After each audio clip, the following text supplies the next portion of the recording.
All right, welcome to Our Life in the Appalachian Mountains. We're over here in southern West Virginia through the Appalachian. And, it's still ETN news. It's just I can't call it that because there's so many ETN news on the YouTube when you type it in. But anyway, this is part of my life now. Earthquakes. So that's why I'm going to start showing them all the time. All right, now going over here in Yellowstone, you can see this activity here. It's small activity, but it's activity. Now over here, it's calmed down, but you see how we got a small one over here in this area on the Cascadia, but it's on the Blanco fracture zone. So we got some of the activity that's coming across the plate. Over here in Idaho, we had a 3.2 northeast of Georgetown, Idaho, 3.1 miles deep. And on the swarming, I don't see much going on swarms, but we got small activity coming down the San Andreas, 1.6. The other one is small activity. There's a 2.7, Avenal. And this has calmed down. So right now is when we got to watch. We got to watch for the calmness and then see what comes behind it. If nothing comes behind it, then we'll be safe for a little while longer on the Cascadia. That means that the pressure released and we'll be safe. Let's see what this one is, 1.6, Jonesboro, Illinois. Okay, let's go over here and see what 2.5 northeast of Waterville, Washington. But it's calmed down here, so now we got to watch what's next. It could be calming down for a larger quake, but if nothing occurs in the next, 48 hours or something, then we don't have to worry about it for a while until it starts building again. Then we'll have to start watching it again. That's the way it works. That's the only way to keep everyone safe. All right, now we had a fire over here the other day in the same area. I started to report it, but I didn't because I didn't know exactly what was going on. 1.9 earthquake, the same area. Now that's odd with the fire being broke out right there in that area. That's what else is going on. 4.2.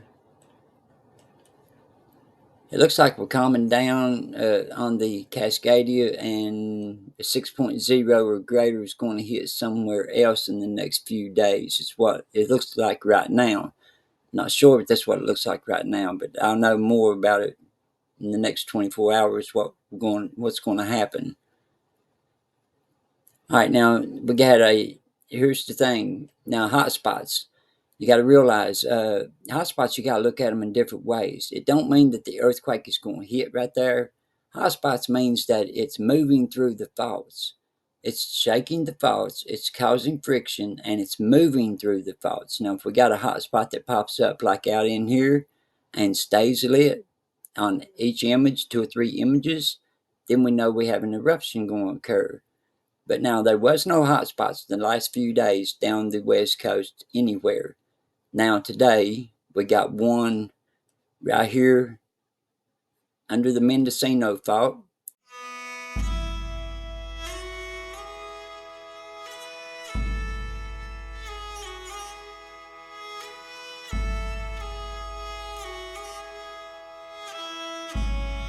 Right along in this area.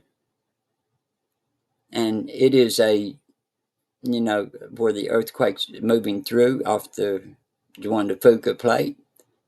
And then we got another one out from San Francisco.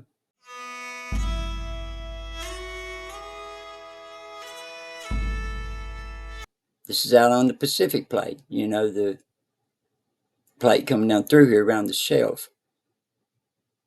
And then we got 2 down here out from Los Angeles.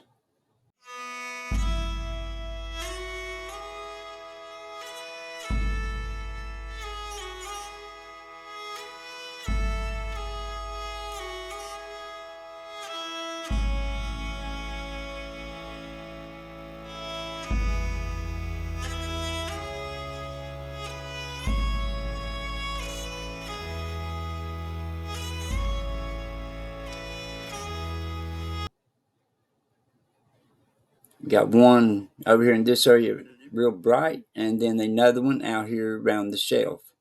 So that means it's moving through. So that's the reason that, it's looking like that we may be out of danger, but we still got to watch it and make sure for the next 48 hours to see if it's moving on through. But that means there's movement coming through down the west coast.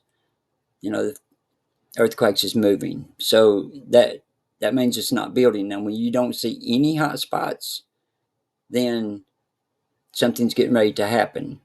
Now, when you see a big hot spotlight up here and it's in a certain area and it's a big one, real big one, that means we got a big quake coming down through here and it's getting ready to come down through Southern California. It could move on down or it could come on land. So when we see a big one, we got to watch. Got to understand the hot spots, the way they work. Okay, here is the tsunami stations around the world. Now, here a little bit ago when I was doing updates, about 6 months ago, they was cut off. They was drifting over toward the United Kingdoms. It was awful. We wasn't protected with tsunami stations. But the past month or so, we have not got one that has been off or out of place. Everything is where it's supposed to be, and all the coasts are protected. Somebody cares out there. Straighten that mess out, and I'm glad. I even feed it for years, trying to get these on. I got some of them on, but fighting it. Me and the subscribers. But anyway, we're protected on that. And we'll see you all next time. Everybody stay safe, and we'll be watching.